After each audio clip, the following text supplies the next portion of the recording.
Hello दोस्तों, नमस्कार। आज है 13 जनवरी। तो चलिए, आज के नए करंट अफेयर में आप सभी का स्वागत है। आशा करते हैं आप लोग स्वस्थ होंगे, मस्त होंगे, आपने अपनी पढ़ाई में व्यस्त होंगे। तो चलिए, पहले हम लोग शुरुआत करेंगे कल के रिवीजन से। जी हाँ, कल का रिवीजन हम लोग देखेंगे। तो कल का रिवीजन से हम शुरुआत करते हैं कि राष्ट्रीय युवा दिवस किस उपलक्ष्य में मनाया जाता है। तो हमारी स्वामी विवेकानंद जी की जयंती के उपलक्ष्य में मनाया जाता है। तो यहाँ पर हमने पहला क्वेश्चन देख लिया। अब हम लोग चलेंगे अगले क्वेश्चन पे। अगला देखेंगे कि हाल ही में किस भारतीय शहर, जी हाँ, किस भारतीय शहर ने सबसे स्वच्छ शहर का राष्ट्रीय पुरस्कार जीता है। तो फिर से इंदौर ने जीत लिया। जी हाँ, लगातार 9वीं बार फिर से इंदौर ने सबसे स्वच्छ शहर का जीत लिया है। अगला क्वेश्चन देखेंगे, हेनले पासपोर्ट इंडेक्स 2026 में भारतीय पासपोर्ट की वर्तमान स्थिति क्या है। तो ये 22वां स्थान, अभी काल्पनिक डेटा है, फिलहाल 22वां स्थान है इसका। आप लोग इसे याद कर लेंगे। अगला देखेंगे,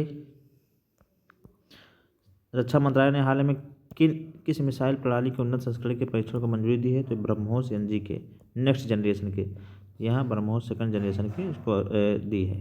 अगला देखेंगे कि 11 जनवरी को किस पूर्व भारतीय प्रधानमंत्री की पुण्यतिथि मनाई गई। जी हाँ, तो यह हमारी लाल बहादुर शास्त्री जी की 11 जनवरी 1966 को ताशकंद में इनका मृत्यु हो गई थी। इनकी 60वीं जयंती मनाई गई है। जी हाँ, 60वीं पुण्यतिथि मनाई गई है।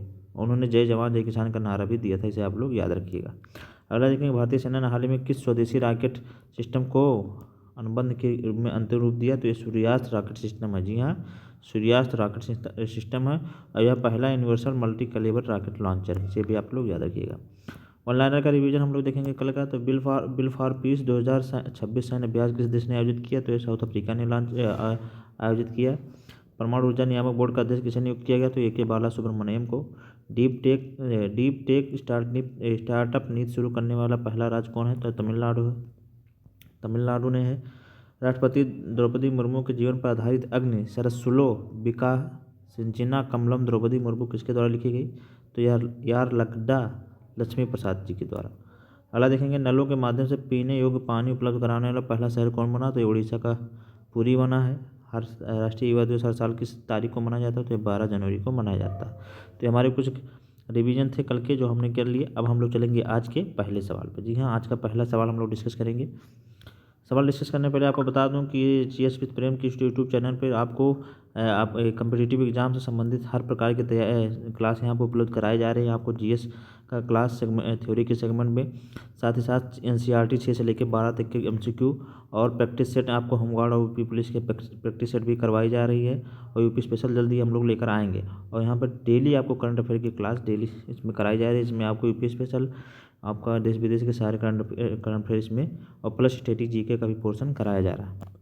तो इसे आप लोग ज़रूर देखें। यहाँ से आपके सफलता की गारंटी यह चैनल आपको सुनिश्चित करेगा। तो चलिए शुरुआत करते हैं आज के पहले सवाल से। पहला सवाल है कि स्वदेशी मैन पोर्टेबल MPATGM, जी हाँ, इसका फुल फॉर्म होगा man portable anti tank guided missile का सफल परीक्षण किसने किया। तो इसका ऑप्शन देख लेते हैं। Option number A DRDO, option number B ISRO, option number C NASA, option number D JAXA. तो इसका राइट आंसर होगा ऑप्शन नंबर A DRDO। जी हाँ, DRDO ने स्वदेशी man portable anti tank guided missile का सफल परीक्षण किया है। आइए इसकी व्याख्या हम लोग देखेंगे अगले स्लाइड पे। भारत ने रक्षा क्षेत्र में एक और महत्वपूर्ण उपलब्धि हासिल की है। रक्षा अनुसंधान और विकास संगठन DRDO ने 11 जनवरी 2026 को man portable anti tank guided missile का सफल उड़ान परीक्षण किया। यह परीक्षण DRDO द्वारा महाराष्ट्र के रेंज में KK रेंज में, जी हाँ, KK रेंज में किया गया। यह तीसरी पीढ़ी की फायर एंड फॉरगेट मिसाइल है, यानी प्रक्षेपण के बाद इसे ऑपरेटर द्वारा मार्गदर्शन की आवश्यकता नहीं होती है या ऊपर से हमला टॉप अटैक करने में सक्षम है। तो यहाँ पर हमने देख लिया कि DRDO ने यहाँ पर महाराष्ट्र के KK रेंज में तीसरी पीढ़ी की फायर एंड फॉरगेट मिसाइल जो है ये anti tank guided missile and man portable anti tank guided missile है, इसका उड़ान परीक्षण किया है। तो यहाँ DRDO के बारे में थोड़ा हम लोग जानेंगे कि DRDO डिफेंस रिसर्च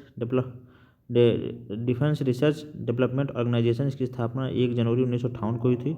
हाल ही में इसने अपना 68वां स्थापना दिवस भी मनाया है। और इसका जो हेडक्वार्टर है दिल्ली में है। अध्यक्ष इसके समीर भी कामत है।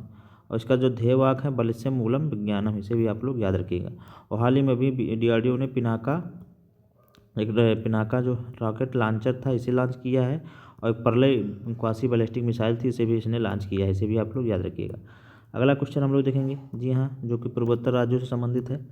न्यायमूर्ति रेवती मोहिते डेरे किस राज्य की पहली महिला मुख्य न्यायाधीश बनी है?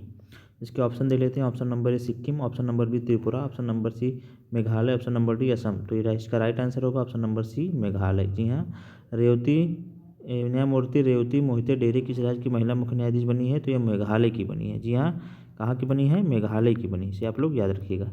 तो यहाँ पर हम लोग इसका ऑप्शन देखेंगे। पूर्वोत्तर भारत के न्यायपालिका के लिए एक ऐतिहासिक क्षण है। मेघालय ने अपनी पहली मुख्य न्यायाधीश के रूप में, पहली महिला मुख्य न्यायाधीश के रूप में न्यायमूर्ति रेवती मोहिते डेरे की नियुक्ति की है। उन्होंने शिलांग में पद की शपथ ली। इस प्रकार मात्र सत्तात्मक राज्य मेघालय में न्यायिक इतिहास रचा है। उनकी नियुक्ति उच्च न्यायालय पालिका में लैंगिक प्रतिनिधित्व को बढ़ाने और क्षेत्र में न्यायिक नेतृत्व को सुधार करने की दिशा में एक महत्वपूर्ण कदम माना जा रहा है। उन्होंने न्यायमूर्ति सोमेन सेन का स्थान लिया, जिनका तबादला केरल उच्च न्यायालय में किया गया है। न्यायमूर्ति रेवती मुंबई उच्च न्यायालय की न्यायाधीश थीं। वह संवैधानिक आपराधिक मामलों में अपने सशक्त न्यायिक रिकॉर्ड अनुभव के लिए जानी जाती हैं। उनकी नियुक्ति की सिफारिश 18 दिसंबर 2025 को सुप्रीम कोर्ट कॉलेजियम द्वारा की गई है।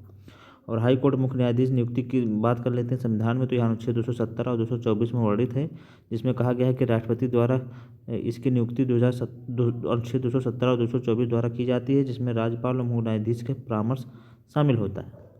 तो हमारा स्टैटिक जीके का था जो मुख्य न्यायाधीशों से संबंधित, इसे भी हमने देख लिया। तो यहाँ पर हमने क्या पढ़ा कि मेघालय उच्च न्यायालय न्यायाधीश की पहली महिला मुख्य न्यायाधीश कौन बनी है? तो हमारी रेवती डेरे जी बनी है। जी हाँ, इसे आप लोग याद रखेंगे। और पहली महिला मुख्य न्यायाधीश हैं रेवती मोहिते डेरे जी, तो इसे आप लोग याद रखिएगा। अब हम चलेंगे आज के तीसरे क्वेश्चन पे। आज का तीसरा क्वेश्चन देखेंगे जो कि यूपी स्पेशल से संबंधित है। उत्तर प्रदेश क्षेत्रीय एआई इम्पैक्ट कहाँ आयोजित होगा? तो इसका ऑप्शन होगा option number A Gorakhpur, option number B Agra, option number C Varanasi, option number D Lucknow. तो इसका राइट आंसर आप लोग बताइए। इसका राइट आंसर होगा ऑप्शन नंबर डी लखनऊ। जी हाँ, उत्तर प्रदेश क्षेत्रीय एआई इम्पैक्ट कहाँ किया जाएगा? तो लखनऊ में आयोजित किया जाएगा। इसकी व्याख्या हम लोग देख लेते हैं। लखनऊ में कृत्रिम बुद्धिमत्ता पारिस्थितिकी तंत्र इंडिया एआई इलेक्ट्रॉनिक सूचना और प्रौद्योगिकी मंत्रालय उत्तर प्रदेश सरकार संयुक्त रूप से 12 से 13 जनवरी 2026 को लखनऊ में उत्तर प्रदेश क्षेत्रीय एआई इम्पैक्ट सम्मेलन 2026 का आयोजन करने जा रहा है। 11 जनवरी 2026 को पीआईबी दिल्ली द्वारा घोषित इस सम्मेलन का उद्देश्य भारतीय राज्यों में जिम्मेदारी समावेशी और बड़े पैमाने पर एआई अपनाने की बढ़ावा देना है। साथ ही साथ एआई आधारित शासन और सार्वजनिक सेवा वितरण में उत्तर प्रदेश की बढ़ती नेतृत्व भूमिका को भी प्रदर्शित करना है। तो हम लोगों ने देख लिया कि क्षेत्रीय एआई जो पारिस्थितिकी तंत्र का आयोजन है, ये हमारे उत्तर प्रदेश के लखनऊ में होगा। क्षेत्रीय एआई इम्पैक्ट सम्मेलन 2026 का आयोजन लखनऊ में किया जाएगा। और ये जानते हैं कि उल्लेखनीय है कि यह आयोजन जो है 16 से 20 फरवरी 2026, जी हाँ 16 से 20 फरवरी 2026 में भारत में जो एआई सम्मेलन होना है, चौथा सम्मेलन, वह प्रस्तावित है। उस कार्यक्रम से पहले इसका आयोजन किया जाएगा। तो यहाँ हम लोगों ने देख लिया कि एआई से संबंधित जो चौथा सम्मेलन हो भारत के दिल्ली में प्रस्तावित है 16 से 20 फरवरी के बीच। तो इसे भी आप लोग याद रखिएगा। अगला देखेंगे वन लाइनर के फैक्ट पर। हम वन लाइनर देखेंगे। यहाँ वन लाइनर के रूप में यहाँ पर कुछ क्वेश्चन है, इनको हम डिस्कस करेंगे। तो पहला वन लाइनर है कि इटली के नागरिक सर्वोच्च पुरस्कार, इटली के नागरिक पुरस्कार Cavaliere del Ordine del Stella d Italia, Cavaliere del Ordine della Stella d Italia से किसे सम्मानित किया गया है? तो ये गोवा के उद्योगपति श्रीनिवास डेम्पो जी को। जी हाँ, गोवा के उद्योगपति श्रीनिवास डेम्पो जी को इस पुरस्कार से सम्मानित किया गया। इसे आप लोग याद रखिएगा। अगला देखेंगे, इंटरनेशनल क्रिकेट में दूसरे सबसे ज़्यादा रन बनाने वाले खिलाड़ी कौन बने हैं? तो हमारे विराट कोहली जी बने हैं। जी हाँ, विराट कोहली जी जो कि सबसे ज़्यादा रन बनाने वाले खिलाड़ी बन गए हैं। पहले नंबर पर सचिन तेंदुलकर हैं, ये आप जानते हैं क्रिकेट के भगवान कहे जाते हैं। और उसके बाद फिर विराट कोहली हैं, फिर कुमार संगकारा हैं, फिर रिकी पॉन्टिंग है। तो इसे भी आप लोग याद रखिएगा कि विराट कोहली जो है दूसरे सबसे ज़्यादा इंटरनेशनल क्रिकेट में खिलाड़ी बनाने वाले बन गए। और यह लगभग 28,000 रन बना चुके हैं। 564 पारियों में लगभग 28,000 रन उन्होंने बनाए हैं। तो ये भी आप लोग याद रखिएगा। अगला देखेंगे, राष्ट्रीय मुक्केबाजी चैंपियनशिप 60 किलोग्राम में स्वर्ण पदक किसने जीता है? जी हाँ, तो स्वर्ण पदक यहाँ किसने जीता? तो मोहम्मद हिसामुद्दीन ने जीता। इसे भी आप लोग याद कर लीजिए। बुक ये कॉल की सुविधा किस राज्य के मुख्य निर्वाचन अधिकारी ने शुरू की है? तो इसे यूपी के राज्य मुख्य निर्वाचन अधिकारी ने शुरू की है। और इनका इसलिए किया है कि मतदाताओं का सीधे बीएलओ से संपर्क। जी हाँ, एसआईआर की जो प्रक्रिया चल रही है उसी के लिए इसे लॉन्च किया गया है बुक ये कॉल। इसमें मतदाता सीधे BLO से संपर्क कर सकेंगे। अगला क्वेश्चन देखेंगे कि इंडिया खेलो इंडिया बीच गेम्स जिसका आयोजन दमन दीव और दादरा नगर हवेली में किया गया था 2026 में शीर्ष स्थान किसे मिला, तो इसमें कर्नाटक को शीर्ष स्थान मिला है। सबसे ज़्यादा स्वर्ण पदक कर्नाटक ने जीता है। अगला देखेंगे बाल विवाह मुक्त अभियान के तहत भारत 2026 तक कितनी कमी का लक्ष्य रखा है, तो यह 10% का लक्ष्य रखा है। जी हाँ, इसने 10% 2026 तक 10% का लक्ष्य और 2030 तक इसने पूर्ण उन्मूलन का लक्ष्य रखा है, तो इसे भी आप लोग याद रखिएगा। अगला देखेंगे कि भारतीय सेना ने हाल ही में दक्षिणी कमान के तत्वावधान में कौन सा संयुक्त नागरिक संलयन अभ्यास किया है, तो संध्या शक्ति। जी हाँ, संध्या शक्ति सैन्य अभ्यास का यहाँ पर आयोजन किया है भारतीय सेना ने। तो ये थे हमारे आज के कुछ वन लाइनर और कुछ फैक्ट करंट अफेयर के क्वेश्चन, इसको हमने डिस्कस कर लिया। अब हम लोग चलेंगे आज स्टैटिक जीके के पोर्शन पे, और आज की स्टैटिक जीके में हमने राष्ट्रपति से जुड़े अनुच्छेदों को रखा है, राष्ट्रपति के बारे में पढ़ेंगे। तो चलिए शुरुआत करते हैं। जी हाँ, अनुच्छेद 52 जो कि राष्ट्रपति के पद का प्रावधान करता है, जिसमें कहा गया है कि भारत का एक राष्ट्रपति होगा। अनुच्छेद 53 की बात करें तो इसमें राष्ट्रपति की कार्यकारी शक्तियों की बात की गई है। जी हाँ, इनमें राष्ट्रपति की कार्यकारी शक्तियों को कहा गया है। अगला देखेंगे अनुच्छेद 54 है, जो ये हमारी चुनाव प्रक्रिया है। जी हाँ, चुनाव प्रक्रिया में अनुच्छेद 54 दिया गया है। 56 की बात करें तो इसमें कार्यकाल दिया गया है। जी हाँ, कार्यकाल कितना कार्यकाल होगा इसमें अनुच्छेद 56 में। अनुच्छेद 57 की बात करें तो यहाँ पर पुनः निर्वाचन है, री इलेक्शन की बात अनुच्छेद 57 में की गई है। अनुच्छेद 58 की बात करें तो इसमें योग्यता दी गई है। जी हाँ, कि राष्ट्रपति की योग्यता क्या होनी चाहिए, वह पागल दिवालिया ना हो, 35 वर्ष की आयु पूर्ण कर चुका हो, ये सब आपकी योग्यता अनुच्छेद 58 में दी गई है। अनुच्छेद 59 की बात करें तो यहाँ पर शर्तें दी गई हैं। जी हाँ, यहाँ पर शर्तें हैं। अनुच्छेद 60 की बात करें तो यहाँ पर शपथ यहाँ पर दिया गया है, जो को मुख्य न्यायाधीश इनको शपथ दिलाता है, जैसा कि आप लोग जानते हैं। अनुच्छेद 61 की बात करें तो यहाँ महाभियोग, जी हाँ, महाभियोग की प्रक्रिया यहाँ पर दी गई है, जो राष्ट्रपति के लिए महाभियोग की प्रक्रिया अनुच्छेद 61 में दी गई है। अगला देखें अनुच्छेद 62 में रिक्ति भरने की प्रक्रिया का वर्णन करते हैं। जी हाँ, अनुच्छेद 62 जो है कि अगर राष्ट्रपति का पद खाली है तो वहाँ पर उसको फिर से भरने की प्रक्रिया का वर्णन अनुच्छेद 62 में किया गया है। तो ये था हमारे राष्ट्रपति से संबंधित कुछ अनुच्छेद जिनके बारे में आपने जाना, और इनको याद कर लीजिए। हमारे एग्जाम में बहुत पूछे जाते हैं, या इसे ही फैक्ट के रूप में आ जाते हैं, मिलान के रूप में कभी कभी, या तो लोग फंस जाते हैं। तो इसे आप लोग पढ़ लीजिए और याद कर लीजिए।